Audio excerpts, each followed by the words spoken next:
साथियों, आप देख रहे हैं कि देश भर में संघर्षों का उभार तेजी से हो रहा है।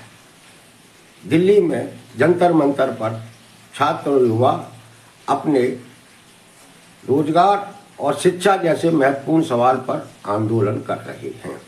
उनका यह गुस्सा सीजेआई की उस टिप्पणी से पैदा हुआ जिसमें उन्होंने आंदोलन करने वाले लोगों को कॉकरोच कहा था।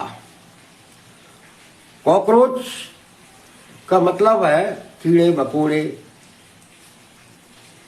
गंदे, परजीवी जैसे सब के कारण लोगों में गुस्सा पैदा हुआ और उसके कारण एक आंदोलन पूरे देश के अंदर खड़ा हुआ।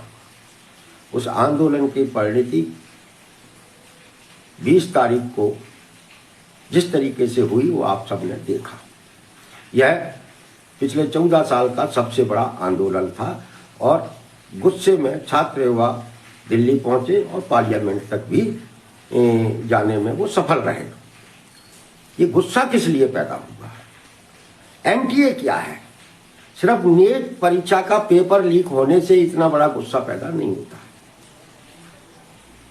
ये गुस्सा पैदा इसलिए हुआ कि केंद्र सरकार ने जो एक देश एक परीक्षा के नारे के साथ जो परीक्षाओं में बदलाव किया था और नीट या दूसरी अन्य परीक्षाओं को भी ठेकेदारों कंपनियों को सौंप दिया था। एनटीए के जरिए कंपनियां परीक्षाएं करा रही थी जिस कारण उन्हें बड़े स्तर पर धांधली होती थी, बड़े स्तर पर भ्रष्टाचार होता था जो लगातार कई सालों से चल रहा था।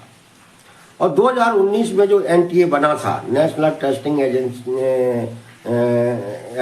कमेटी जो बनी थी, उसके बाद से तो परीक्षाओं में लीक के मामले बढ़ते चले गए। एक तरफ तो सरकार रोजगार नहीं दे रही थी, सरकार ने पूरा सरकारी सेक्टर जो है ठेकेदार और कंपनियों को दे दिया था। परीक्षाएं भी कंपनियां और ठेकेदार करा रहे थे जिस कारण पूरे देश में गुस्सा था। जब लोगों के पास छोटी सी भी नौकरी नहीं, एक चपरासी की नौकरी सरकार नहीं दे रही, ये क्लर्क की नौकरी नहीं दे रही, सारी नौकरियां खत्म कर दी और सारी नौकरियां कॉन्ट्रैक्ट पे दे दी, ठेके पे दे दी। इस कारण युवाओं के अंदर बड़ी बेचैनी है, उनका भविष्य अंधकार में है, उन्हें अपना भविष्य का कोई रास्ता नजर नहीं आ रहा था, जिसकी परिणति और जिसके कारण लोगों में गुस्सा था और गुस्सा आंदोलन के रूप में सड़कों पर दिखाई दे रहा है। मध्य प्रदेश में अंदर भी क्या स्थिति है? पिछले 25 साल से बीजेपी की सरकार है, उसने पूरा सरकारी सेक्टर खत्म कर दिया है।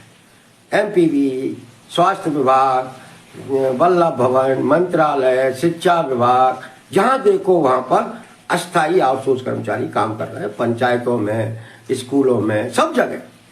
और उन्हें वेतन कितना मिलता है? कहीं 3,000, कहीं 5,000, कहीं 7,000, कहीं 8,000, ये सारा वेतन है। और सरकार की जो मंशा है और सरकार की जो योजना है वो और भी ज्यादा खतरनाक है। एक तो वो अन्याय कर रही है, नौकरियां न देके, नौकरियों में कम पैसा देके, और ऊपर से अन्याय सहने की आदत भी लोगों में डाल रही है। और सरकार समर्थक संगठन क्या कर रहे हैं? वह इसके खिलाफ बोलने के बजाय वह इस अन्याय में जीने के लिए अस्थायी आउटसोर्स कर्मचारी या जो भी अन्याय के शिकार कर्मचारी है, मजदूर है, उनको मजबूर कर रहे हैं। और इसके कारण अंदर ही अंदर लोगों में गुस्सा पनप रहा है। हम लोग पिछले 3 साल से निरंतर ये नौकरियों में जो अस्थायी आउटसोर्स कल्चर पैदा किया गया है, इसके खिलाफ एक आंदोलन, एक संघर्ष विकसित कर रहे हैं मध्य प्रदेश में। हमारे आंदोलन को, हमारे संघर्ष को रोकने के लिए भी सरकार और सरकारी संगठनों ने तमाम सारी तिकड़मबाजियां की हैं, हर बार कर रहे हैं, करते रहे। वो नहीं चाहते कि मध्य प्रदेश में भी कोई इन पीड़ित प्रताड़ित कर्मचारियों का कोई आंदोलन खड़ा हो। लेकिन हमारे ऑल डिपार्टमेंट अस्थायी आउटसोर्स कर्मचारी मोर्चा अपने संघर्ष को अलग अलग तरीके से सब जगह विकसित कर रहा है। कई जिलों में लोग आंदोलन कर रहे हैं, हड़ताल भी करते हैं। हम लोगों ने मानसून सत्र के दौरान भी आंदोलन करने का तय किया था, लेकिन वही सरकारी संगठनों की रवैये के कारण हमको वो स्थगित करना पड़ा और हम लोग 2 अगस्त के बाद नौकरियों में लागू अस्थायी आउटसोर्स प्रथा को खत्म कराने के लिए एक व्यापक स्तर पर अभियान चलाएंगे और भोपाल में एक बड़ा आंदोलन करेंगे। उसके लिए आप अभी से तैयारियां शुरू करें, आप तैयार रहें, क्योंकि बगैर लड़े आपको कुछ नहीं मिलने वाला है। कुछ लोग कहते हैं कि मुख्यमंत्री से मिलो, मंत्री से मिलो, संतरी से मिलो।